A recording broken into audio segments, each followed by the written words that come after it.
मेरा सादर प्रणाम। मैं अक्षरा गोयल, राजकीय बालिका उच्च माध्यमिक विद्यालय मैरोड दो की छात्रा हूँ। मेरा टॉपिक है जल संकट एवं निवारण। जल संकट कौन उत्पन्न कर रहे हैं? हम मनुष्य ही उत्पन्न कर रहे हैं। उसका निवारण भी हमें ही सोचना होगा, क्योंकि उसको फैलाने का मुख्य कारण हमने उत्पन्न किया है, उसको हमने फैलाया है। जल संकट में जल को हम अशुद्ध कर रहे हैं, जलीय जीवों को नुकसान पहुंचा रहे हैं, जल में उगने वाले पादपों को नुकसान पहुंचा रहे हैं। अगर ऐसा ही चलता रहा तो जलीय प्रजाति समाप्त हो जाएगी, पीने के लिए जल नहीं बचेगा। जल संकट का निवारण हमें अवश्य करना चाहिए। जल संकट के मुख्य कारण है, पहला, जल संकट का सबसे ज्यादा मुख्य कारण यह है कि हम कारखानों से निकला गया गंदा पानी एवं गंदे पदार्थ जल में मिला देते हैं, जिससे जल प्रदूषित हो जाता है। जल प्रदूषण पर्यावरण प्रदूषण का ही एक भाग है। जल में प्रदूषण के अन्य कारण यह है कि आज भी लोग जल के प्रति जागरूक नहीं हैं। जल में कभी मिट्टी डाल देते हैं, कभी मृत जीवों को डाल देते हैं, कभी कचरा डाल देते हैं, जिससे जल प्रदूषित हो जाता है। गांवों में आज भी जल में पशुओं को नहलाया जाता है, जिससे कि जल मैलित हो जाता है, गंदा हो जाता है। जल के लिए देखा जाए तो भारत की जो गंगा नदी है, उसे सबसे पवित्र नदी मानी जाती है।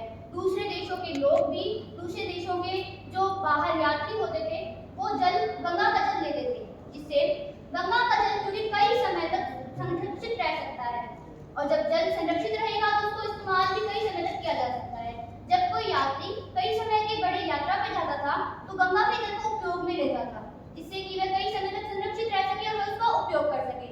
लेकिन आज उस गंगा जल को इतना प्रदूषित कर दिया गया है, इतना अधिक, कि उसमें गंगा में रहने वाले डॉल्फिन की प्रजातियां ही लुप्त होने को है।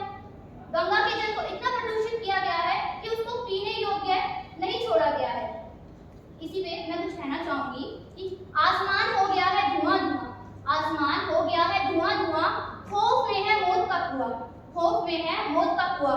सुन प्रकृति की पुकार तू, सुन प्रकृति की पुकार तू, अपनी गलतियां सुधार तू, अपनी गलतियां सुधार तू। ये मत सोच क्या हो चुका, ये मत सोच क्या हो चुका, जो होने वाला है अपने भविष्य के लिए आज को सुधार तू। जल प्रदूषण के निवारण के लिए हम निम्न कार्य अपना सकते हैं, जैसे जल प्रदूषण का निवारण हम मनुष्य को करना है। उसके लिए सरकार ने अनेक नीतियां भी अपनाई हैं। जल प्रदूषण के निवारण के लिए हमें जागरूक होना सबसे महत्वपूर्ण है। उसके लिए हमें जल में कचरा डालने से बचना होगा, जल में गंदे कारखानों का पानी नहीं डालना है, और जल को संरक्षित एवं सुरक्षित रखना होगा। इसके लिए